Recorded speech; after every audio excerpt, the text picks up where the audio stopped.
今集我哋就去咗東京嘅著名景點，位於上野嘅亞美橫町，行街 shopping 食嘢睇嘢，仲去咗當地人都好中意幫襯嘅果子店買手信，直頭啊由朝玩到黑啊！夜晚我哋仲去咗一間我喺名古屋都有推介過嘅燒肉店，帶爹哋媽咪去試下呢間正嘢。返香港之前仲去埋淺草雷門，見到好多小鮮肉喺度拉車之餘，亦都試咗呢度好出名嘅人形燒。奇樂東京遊最後一集 ，Let's go！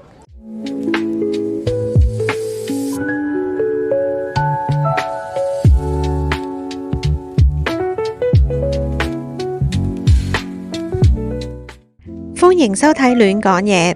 今朝喺麥當勞食完個早餐之後，我哋為咗慳時間就搭的士出去上野啦。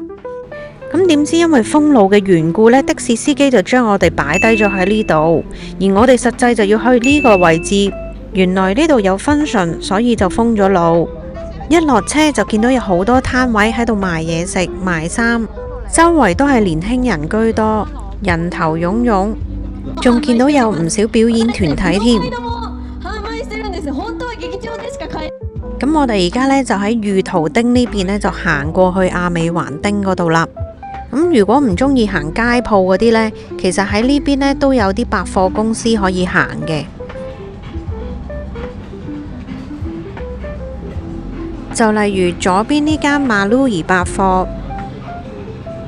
行到口渴，佢哋又話要買啲嘢飲，就俾佢哋體驗下買汽水機。即使睇落去係好簡單嘅動作啊，俾佢哋去旅行嘅時候參與下呢啲環節，成個體驗都好唔同。費事好似鴨仔咁樣跟住我去呢度去嗰度咁。餃子可以食餃子。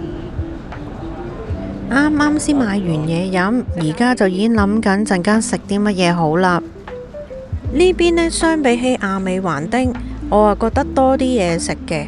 行到嚟呢啲中古店，爸爸好似發現咗啲嘢喎。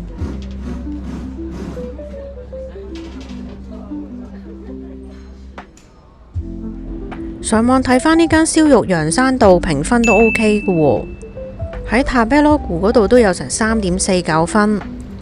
喺前面見到有間 Suki 藥妝喎。喺亞美橫町嗰邊呢，我都有去到藥妝店嘅，但係嗰邊嘅藥妝店實在太多人啦。反觀呢，見到呢邊呢，完全係冇人嘅咯。所以下次如果大家呢順便去藥妝店買嘢呢，都可以考慮下呢一間。咦？呢間按摩店提供貓背整體，唔通好似貓咁拉筋？呢度都有餃子喎。對於揾餃子，我哋真係不遺餘力啊！又睇下呢間叫鳥劇場嘅有啲咩食先。前菜有食刺身嘅喎，明太子炒蛋、燒嗰啲魚啊，好啦，我哋而家呢嚟到正中心咯喎。當你見到呢高架橋喺你上面嘅時候呢，咁就證明你已經差唔多嚟到亞美橫町噶啦。咁媽咪呢咁啱又話要買頂帽喎，咁就同佢去睇下啦。呢度呢，除咗啲大街好行之外呢，其實側邊呢都仲有好多橫街窄巷可以睇下嘅。茶葉就係我每一次去旅行呢必定會買返去嘅物品之一嚟嘅。咁呢一間茶葉鋪呢，佢除咗有茶葉賣之外，仲有好多紫菜喎。最後我哋喺呢一間買咗頂漁夫帽，啲價錢呢就有平有貴嘅，不過質地用料呢都唔錯。喺呢條街度望返出去，仲見到幾日前我哋去過嗰個晴空塔添。哇！呢度食大排檔咁正嘅，有 Amigo 嘅表演，地踎式嘅享受喎。呢間食鴨葱拉麵嘅成日都好似好多人排隊咁。係咪真係咁好食㗎？不過見而家香港都有。如果你哋食過嘅話，留言話俾我聽好唔好食啊？呢間拉麵又係好似好多人咁喎，喺塔貝羅湖又攞3.49分㗎喎。啊！終於揾到我哋想食嘅嘢啦，就係大阪王醬啦。呢間就真係專注做餃子啦，因為唔可以食咁飽啊。夜晚我哋要食好嘢。喺香港啊，我就絕對稱得上係大阪王醬嘅粉絲啊。因為我成日都買佢啲急凍餃子嚟食噶。咁嚟到日本就梗係要試下佢鋪頭啦。咁其實佢都幾多嘢食嘅，包括有咖喱飯啦、拉麵啦、蛋包飯啦等等嘅嘢都有嘅。不過成間鋪頭呢就好似冇乜人，靜英英。可能而家已經成3點幾4點啦，過晒食飯時間。3碟餃子、3杯嘢飲，60幾蚊就加埋，去邊度揾啦？食完我哋個午飯呢，就行入去亞美橫丁入邊啦。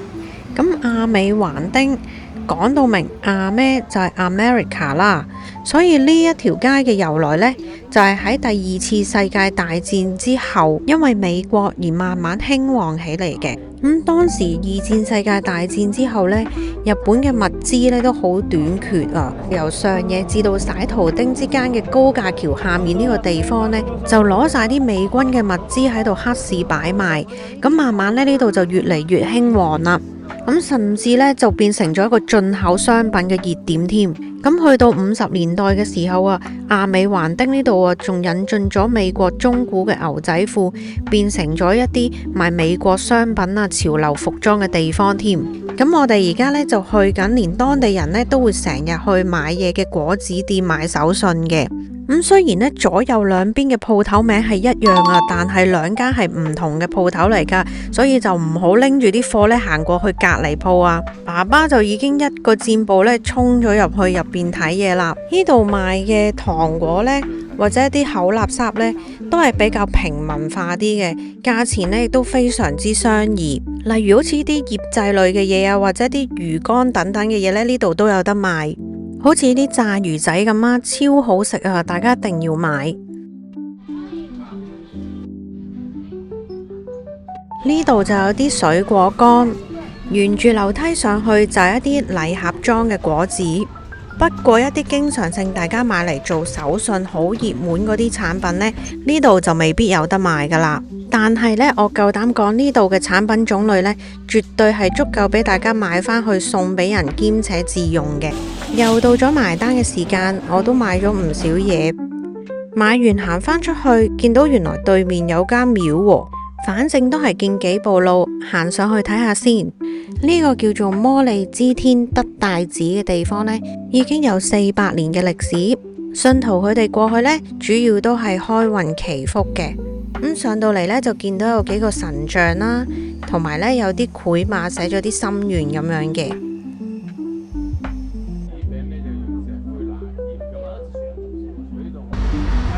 燒鰻魚1000蚊。媽咪就似乎對呢個魚檔好有興趣，不過可惜啊，我哋買唔到啲鰻魚返去啊，特大條都唔使82蚊，真係好平啊！入咗黑之後，側邊鋪頭嘅燈光分外鮮明，而呢間魚檔啲牌有埋中文添喎。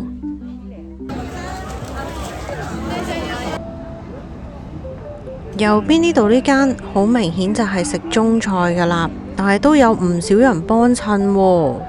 據講呢度有80%嘅鋪頭呢都係由中國人經營嘅，咁佢哋好多都係開一啲中餐館啦，或者一啲專賣呢遊客手信嘅鋪頭啦、藥妝店啦等等嘅，都係做翻啲遊客生意咁樣。竟然喺魚檔都俾媽咪買到嘢，哇！啲魚子睇落好正咁啊！好，咁而家我就行入去 indoor 嘅位置，睇下有啲乜嘢先。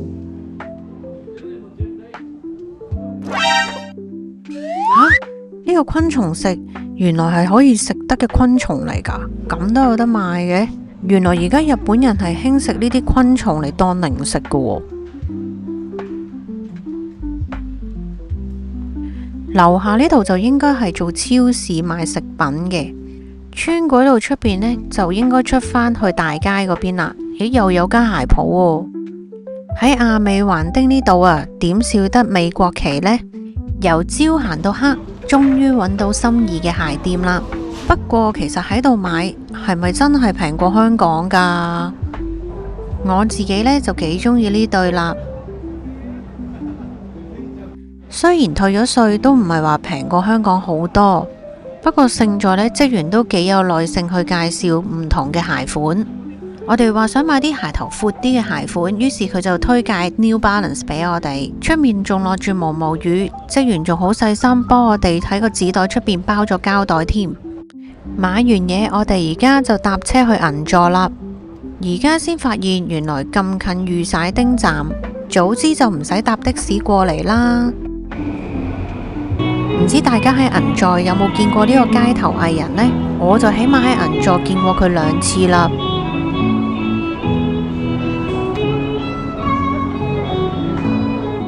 而家去緊嗰間燒肉店呢，就係之前我去名古屋嘅時候都食過幾次噶啦。嗰間餐廳呢，就主打飛驒牛嘅，咁但係呢，喺東京呢度呢，就只有銀座一間分店嘅啫。唔知你又估唔估到係邊一間呢？而家喺有樂町站落咗車，而喺車站附近都見到有好多餐廳喎。點解周圍啲人都好似好趕時間喺度跑嚟跑去咁嘅？咁我哋而家去緊嗰間餐廳嘅位置呢，其實都係銀座嘅高級商業區嚟嘅。咁所以呢，你行喺嗰幾條街呢，你會覺得好似同平時行嗰啲街咁有少少唔同嘅。地下呢，就比較少見到啲食肆嘅，通常都係啲名店嚟嘅。而喺呢度呢，啲食肆呢，通常就會起喺啲商業大樓入邊，要上樓，就好似我哋而家呢度咁啦。咁我哋要去嗰間餐廳呢，就喺11樓嚟嘅。咁而喺呢棟大廈呢，都有間叫香港1997嘅喎。咁我就一早已經 book 咗位噶啦。咁呢邊啲台呢，就坐得舒服啲啦，因為就好似卡位咁樣。對於老人家嚟講啊，出入都方便好多。咁另外一邊呢，就有啲係掘巨達嚟嘅，即係個人呢係會坐咗落去台下面有個凹位嗰一種嚟嘅。咁嗰啲呢，又要除鞋着鞋啊，嗰啲就唔係太方便啦。咁我發現呢，即使嚟到東京銀座呢度呢，佢啲價錢都冇話特別提高咗好多。咁呢度有啲咩食呢？我都唔使多講噶啦，大家睇翻我名古屋啲片啦。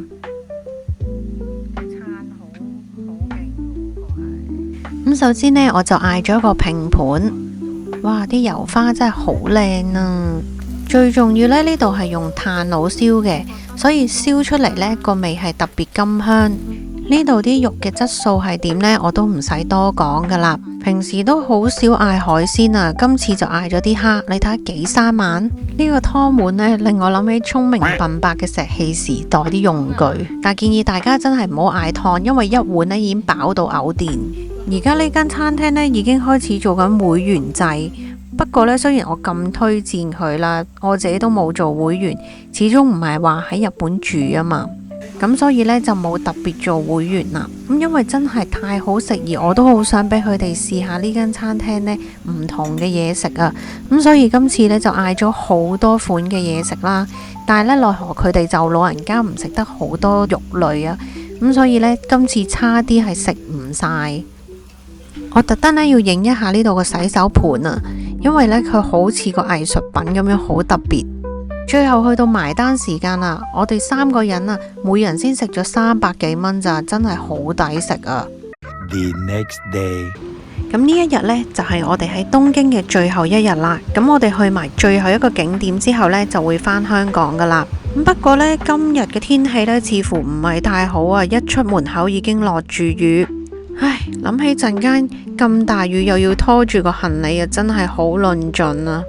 咁我哋而家首先呢，就去到附近東京車站入邊嗰間麥當勞食個早餐先。不過食早餐之前呢，就有樣好緊要嘅嘢一定要做咗先，就係要去攞咗車飛先啦。因為我就已經 book 咗成田特快嘅車飛，咁陣間呢，去機場就可以快好多啦。嚟咗日本咁多日，都係第一次食麥當勞。咁食完個麥當勞之後呢，我哋就出發去到淺草林呢個咁著名嘅旅遊景點啊。我諗好多人其實都去過噶啦。咁不過呢，今次都係其實係我第一次嚟到東京嘅啫。咁所以呢，連我自己都未嚟過。咁所以去雷門啊，就梗係指定動作嚟噶啦。唔知大家喺上野站轉車嘅時候有冇留意到呢條電梯呢？佢特別之處呢，佢中間呢橛呢係平嘅喎，之後行行下又變返做斜落嘅電梯，跟住我就好唔明點解要特登用條電梯去就個建築嘅呢？點解唔做成條電梯係直落，咁咪可以慳返幾秒時間咯？而家連日本地鐵都有微信嘅廣告啊，仲要寫住文明乘車、安靜禮讓添。好啦，話咁快，我哋又去到淺草站啦。一出地鐵就見到好多小鮮肉嘅拉車夫喺度推銷佢哋嘅人力車服務。之前啊仲見過有啲片介紹有女仔做車夫添，真係犀利。而我哋一出車站呢，基本上你係行幾步路已經可以去到雷門噶啦，好方便。不愧為著名景點啊，喺呢度啊都多咗好多嘅外國遊客。呢度嘅人力車服務短短地平平地都要200-300蚊噶，一架車最多可以載2個人，價錢都係差唔多。如果大家呢想睇下東京一啲呢比較傳統嘅景點，又想體驗唔同嘅方式去遊覽東京呢，就可以試下坐呢啲人力車啦。而喺雷門嘅旁邊呢，都見到開咗好多古色古香嘅餐廳啊，而佢哋都有返咁上下歷史嘅咯。雖然而家就10點幾啦，而且仲落住雨啊，不過都仲係好多人啊。同埋喺呢度影相呢，無論你企邊個位呢，你都好難避開啲人噶啦，因為實在太多人啦。又見到嗰啲卡丁車啦。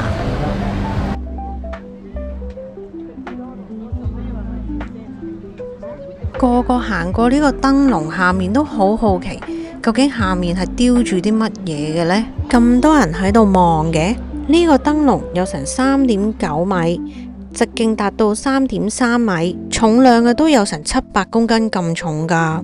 原來喺側邊呢度仲見到有佛教嘅圖案，同埋亦都見到松下電器幾個字嘅，因為呢，佢曾經出錢咧捐助過重建雷門嘅。而喺個燈籠隔籬呢，都仲有幾個神像嘅。雷門本身呢，佢就係愛嚟供奉風神啦，同埋雷神嘅。而喺佢哋嘅背後，分別就係天龍像同埋金龍像。咁穿過咗個燈籠下低之後呢，就會嚟到仲見世商店街啦。咁呢度好多呢都係供遊客買嘅手信店嚟噶啦。咁不過呢間草鞋店呢就好特別喎。因為佢全部都係人手整嘅草布鞋嚟噶，咁而家呢啲手工嘢呢都係買少見少噶啦，仲見到入邊個老闆喺度穿緊一隻添。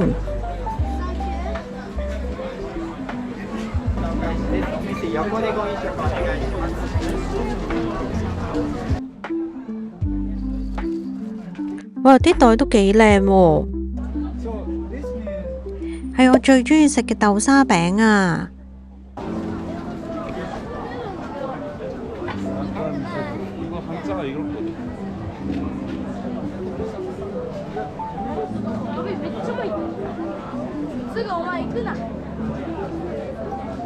原來呢度都有帽賣，不過我哋已經買咗帽啦，咁所以就唔使睇啦。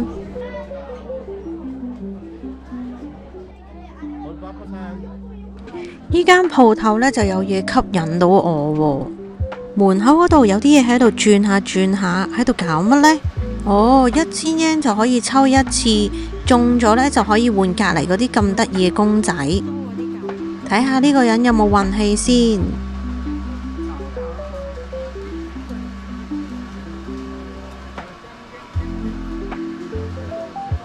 都係得個吉，抽唔到啊！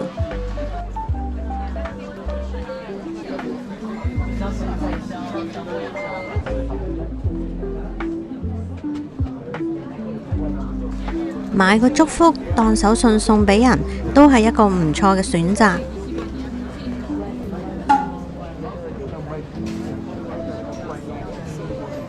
適逢呢紅葉季節啦，呢條仲見世商店街嘅上面呢，見到佢整咗啲假嘅紅葉喺度啊，令到成條街更加有秋天嘅氣息。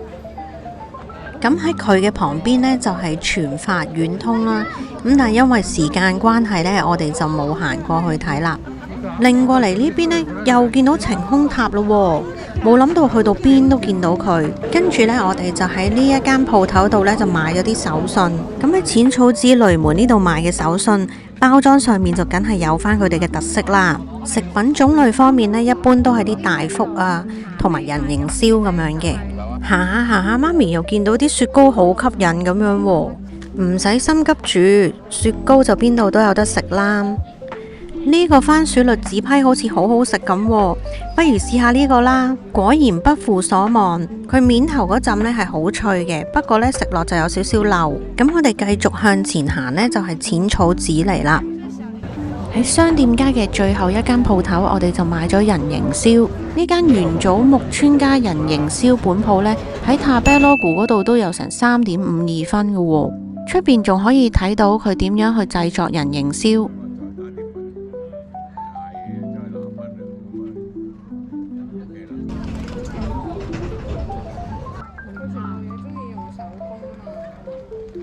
咁我哋呢就決定買幾個新鮮熱辣嘅試下啦。咁佢都有啲盒裝呢係可以拎返去做手信嘅，仲可以保存到1個星期㗎。人形燒聽就聽過，但係就唔知係咩嚟。原來呢，佢係一啲有造型嘅雞蛋糕咁樣嘅，咁就有分有紅豆餡啦，同埋冇餡嘅。呢個人形燒係咪同眼前呢個5重塔一樣樣呢？咁入去淺草寺之前呢，我哋就會經過呢個寶藏門嘅。咁喺門嘅兩旁都放置咗一個人王神嘅像，喺門口寫住小周丁呢個大燈籠呢，係當地嘅魚商佢哋捐錢贊助嘅。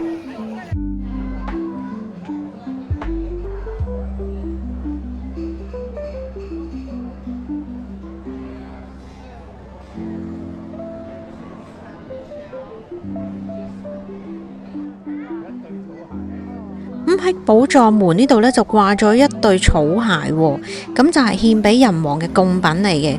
據講呢，可以驅魔辟邪嘅喎。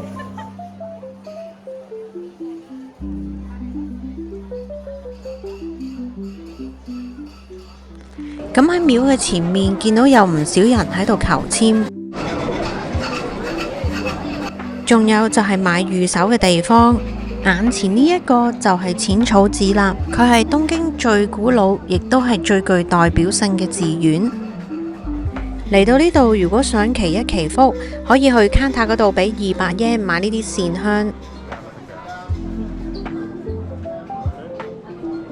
睇嚟淺草寺嘅香火都好鼎盛下喎。喺另一邊廂呢，見到有好多遊客喺呢個手水社嗰度洗手同埋啷口。意思係入廟之前先淨化身心，大家都入鄉隨俗一下咁話。咁我哋而家就正式入去淺草寺入邊參觀一下啦。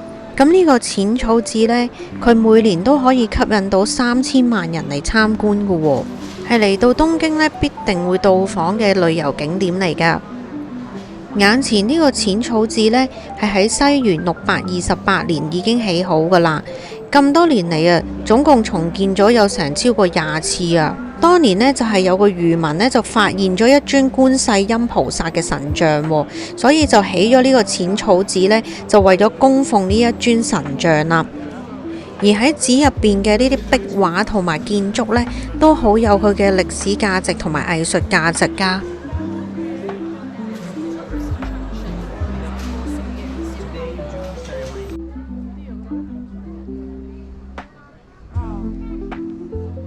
行下行下都唔記得咗睇時間，爸爸話原來已經過咗12點，唔係啊嘛，已經過咗12點，唔記得咗睇時間添。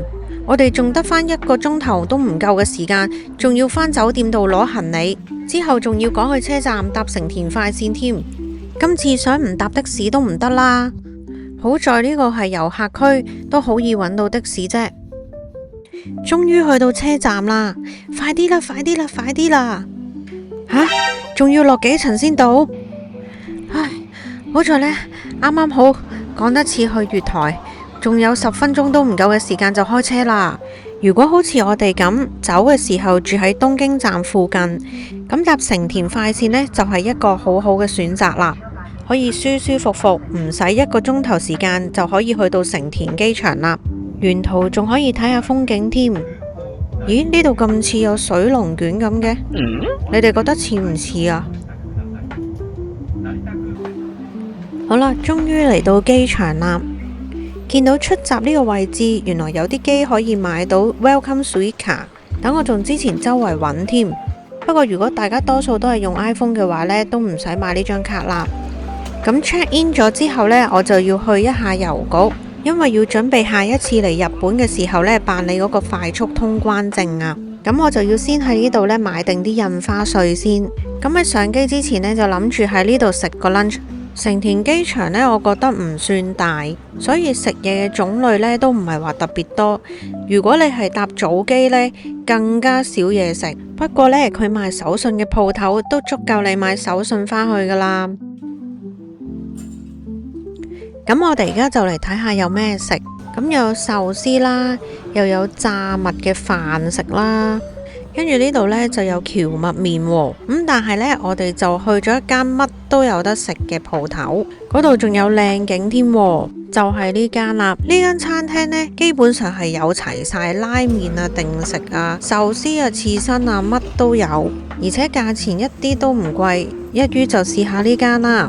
入去之前先落咗 order， 跟住就揾位坐，有嘢食嗰時呢，就會叫你噶啦。我哋就揾咗個非常之靚嘅窗口位，喺呢度可以睇到飛機升降噶。呢度啲嘢食都算係咁。臨上機之前，好好喺日本食埋最後一餐嘅日本料理，仲可以食到我最中意嘅刺身。雖然呢，比起出邊啲餐廳呢，就冇咁新鮮，但係以性價比嚟講呢，都過得去啦。哇，好得意啊！未見過，喺度排緊啲車仔啊，定係做緊消毒呢？跟住呢，我又喺廁所發現咗一樣好搞笑嘅嘢。呢個公仔呢，佢踎嘅方向會唔會奇怪咗啲呢？點解會面壁嘅呢？臨上機之前作最後一刻嘅衝刺，竟然俾我發現咗呢度啲化妝品比香港平一半啊！今次嘅奇樂東京遊，亦都係作為我第一次嘅東京之旅，可以冇穿冇爛咁樣帶2個老人家去到富士山河口湖嗰度旅行。東京市內必去嘅景點都差唔多去晒，都總算係不枉此行。最後多謝你收睇奇樂東京遊嘅系列。如果你中意呢條影片嘅話，可以俾個 like 支持下我。最緊要就係 follow 埋我嘅 channel， 下次有新片就即刻收到通知啦。咁我哋就下次再見啦，拜拜。